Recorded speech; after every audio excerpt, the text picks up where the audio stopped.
The fight to regain the National Government Constituency Development Fund, NG-CDF, formerly CDF, is now on.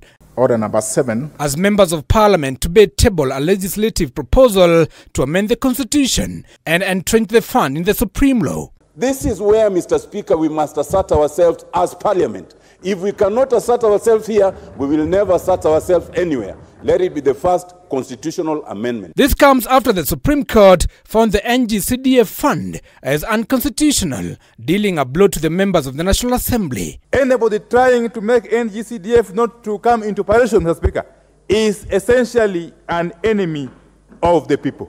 The legislative proposal, fronted by Matungulu MP Stephen Mule and his Gichugu counterpart Robert Gishumu, seeks to use a parliamentary initiative to introduce the first amendment to the Constitution that will require two-thirds support from both the National Assembly and the Senate. However, the MPs are planning to avoid a referendum. Because we have avoided to touch on all the matters that are enumerated under Article 255(1).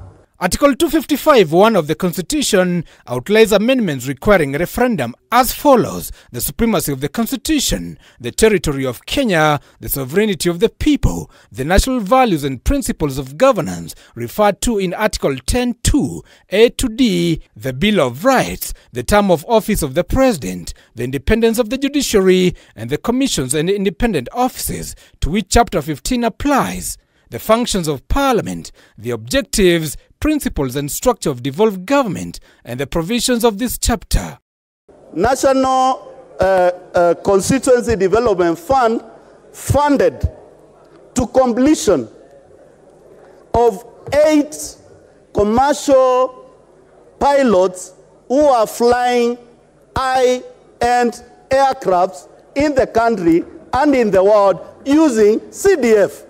What else are we looking for? The lawmakers saying the constituency kitty has been a key player in equal distribution of resources across the country. You could find 2 policemen, Mr. Speaker, sharing one house. One is married, another one is not married. It comes, a night don't separate, Mr. Speaker. But one night comes for both. They are all in the same house, Mr. Speaker. Mr. Speaker, conjugal rights are denied to some, Mr. Speaker, because should you share one who doesn't have, Mr. Speaker, issues. CDF, Mr. Speaker, has built houses for policemen. Mr. Speaker, in the last 5 years, the Dagoretti South constituency has built 5 new high schools from scratch to completion, 5 new high schools that are now being used by residents of the Dagoretti South constituency. When a young man comes and tells me, Madam Kihara, I went to school courtesy of your CDF and I'm working in this place, it feels very, very good.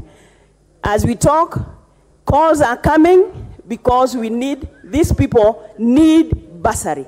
The bill also seeks to establish a kitty for senators, Senate Oversight Fund, the National Government Affirmative Action Fund for Women Reps, and the Economic Stimulus and Empowerment Fund. After the first reading, Kenyans will be allowed 90 days to send their views through public participation. Order number 8. After the second and third reading stage, by approval of more than 2/3 of MPs, the bill will be sent to the President for assent and become a law. Giverson Minor, K24, Nairobi.